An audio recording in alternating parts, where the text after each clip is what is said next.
Est-ce que tu t'es déjà posé la question comment mieux gérer son temps dans son entreprise? Quand on est entrepreneur, gérer son temps est un vrai challenge. Une journée ne dure que 24 heures, pas une seconde de plus. Les tâches sont nombreuses et diverses.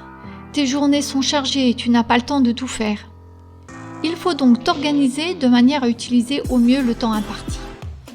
Mais comment faire plus en moins de temps? Comment ne pas perdre trop de temps dans son entreprise?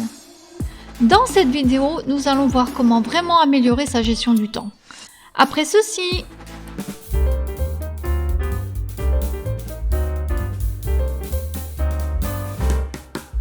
merci de liker si la thématique te plaît et pense à t'abonner à la chaîne. Tu peux aussi nous rejoindre sur les réseaux sociaux. Comme je te l'ai dit au début, nous allons voir comment tu peux mieux gérer ton temps dans ton entreprise.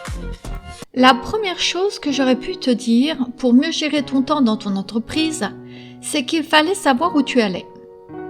Avoir des objectifs clairs, mettre des échéances et réajuster régulièrement.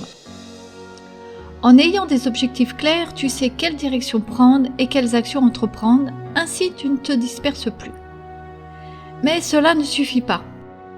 J'aurais pu te donner d'autres conseils, comme mettre en place des procédures et des routines telles que la règle des 2 minutes de David Allen, la fameuse to-do list couplée à la matrice d'Eisenhower, la loi de Pareto, la loi de Carlson, travailler par bloc de temps et ne remplir son agenda qu'à 80%, optimiser ton temps libre, le No Extra Time prôné par Tony Robbins.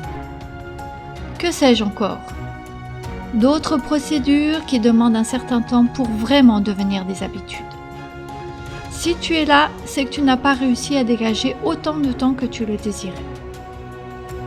Et si tu collaborais avec une assistante virtuelle? Quelle drôle d'idée, vas-tu me dire? Non, pas du tout. Regarde tout ce que tu as à faire dans la semaine. Parmi toutes les tâches, certaines ont besoin d'être faites et ne requièrent pas ton expertise, n'est-ce pas? Alors pourquoi ne pas les déléguer? En confiant ces tâches, tu peux te dégager du temps. Mais ce n'est pas le seul avantage de collaborer avec une assistante virtuelle.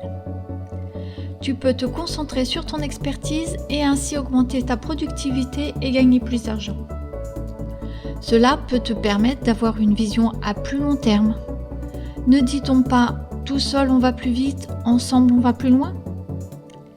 Elle te coûte moins cher qu'une personne à plein temps, puisqu'elle ne travaille que quand tu en as besoin, de chez elle avec son propre matériel. Le travail sera bien fait, tu as affaire à une professionnelle. Si tu es solopreneur, tu auras quelqu'un à qui parler, qui connaît ton business et qui peut porter un regard neuf et te proposer des solutions. Un audit avec Sarah permettra de connaître tes réels besoins et de trouver la personne qui pourra remplir la mission dans son entièreté. Si tu en as assez de courir après le temps, si tu veux te concentrer sur les tâches à forte valeur ajoutée, alors travaille avec une assistante virtuelle. Clique sur les liens dans la description ci-dessous pour plus d'informations. Alors, qu'attends-tu? Qu'attends-tu pour sortir de cette zone d'inconfort? N'as-tu pas besoin de respirer un peu? De te poser? Si tu penses que cela peut intéresser un entrepreneur de ton entourage qui se sent débordé, alors tag et partage cette vidéo. Merci!